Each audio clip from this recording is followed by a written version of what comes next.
So we're just removing the caps on the back of these seat rails so that we can access these bolts underneath.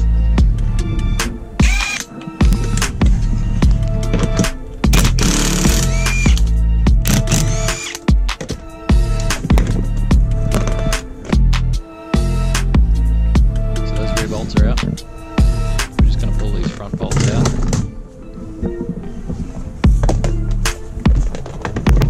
This seat up against the other. See where we're at.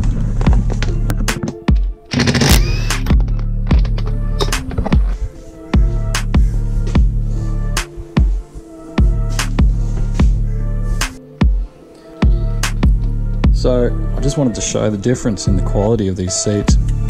This wire coming through, it allows both sides to flex at the same time. There's 3 locking points on here. Not only that, but there's a massive metal bracket here. It's twisting this whole rod. Nice solid spring here that springs it back into the grooves. These seats aren't going anywhere once they're locked in place. Really, really nice, simple system.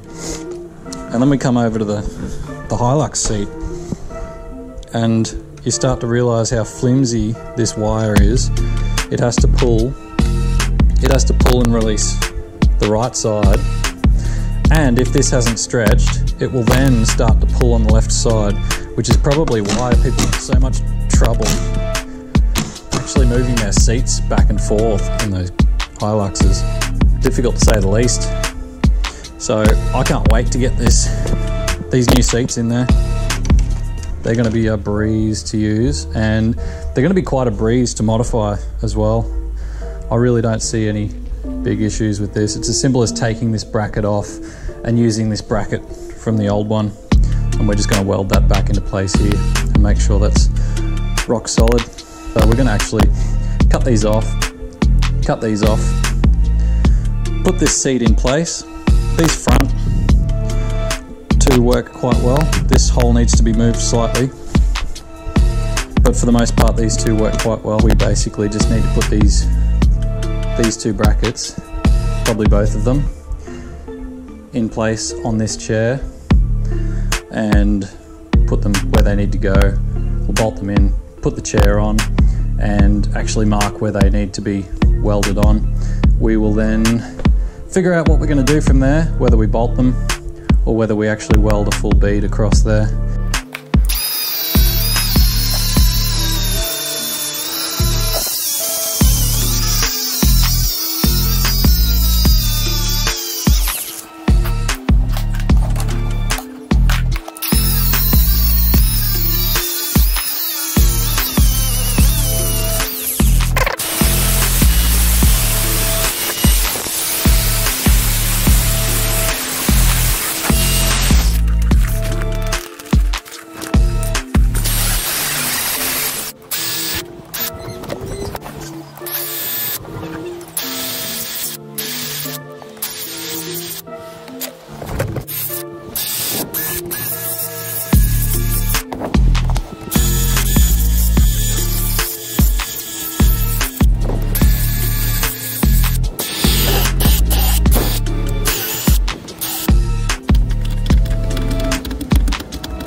this chair, I don't want to ruin it, so I've got this old jacket, this old leather jacket, to protect the majority of it. I'm just going to prep up some of this steel, make sure it's clean enough to weld. It all looks pretty good. Just need to sort of bare some of that steel. I'm going to put a seam weld across the front and a seam weld across the back.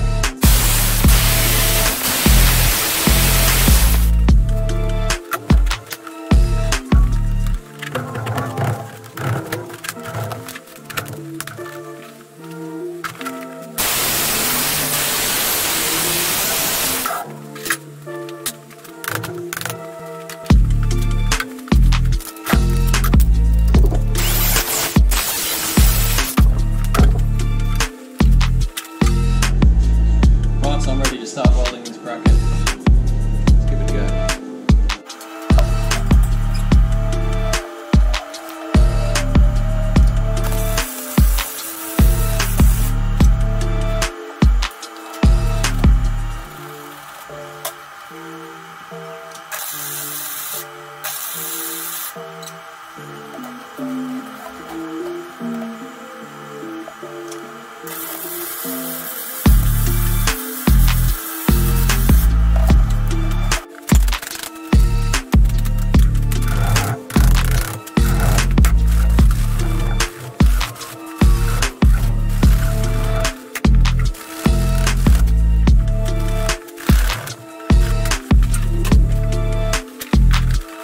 So now that we've welded, we just want to protect it, make sure it doesn't rust, and just seal the steel up. So to do that, we obviously clean all those welds off, get them to a mirror finish with a wire brush, make sure they're nice and clean. We then want to make sure all the dust and everything is off, so we use a wax and grease remover and just a chucks to clean that up. Then once that's done, we use an etch primer.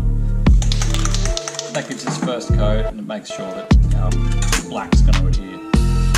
We just maybe give this 1 or 2 coats depending on where it's going to be seen. Under the chair there, I reckon we could do 1 coat, should probably be fine. Do a nice thick coat, let it dry for the night, put it back in tomorrow.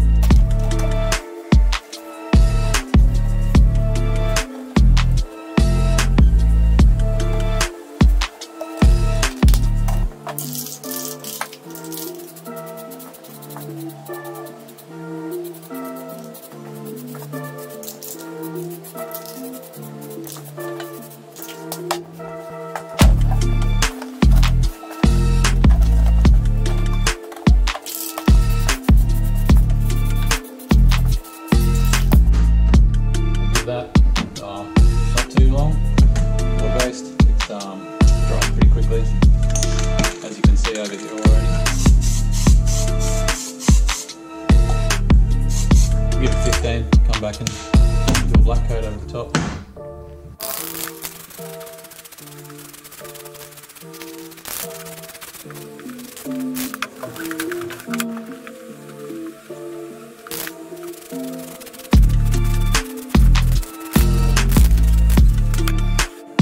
So I'm happy enough with that for the sake of some seat mounts.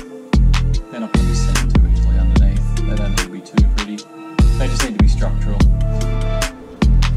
So I just thought I'd give you guys a run through. Seats are installed. They line up pretty well. They sit quite nicely up to the steering wheel. It's a really nice set of seats. I got really lucky with these ones. Especially considering these fronts lined up well. I started with that bolt and I worked my way from that bolt. That was lined up quite well. This one needed to get reamed out. You can see the edge of the hole there. So we reamed it across and we did the same. I did the same on the other side as well.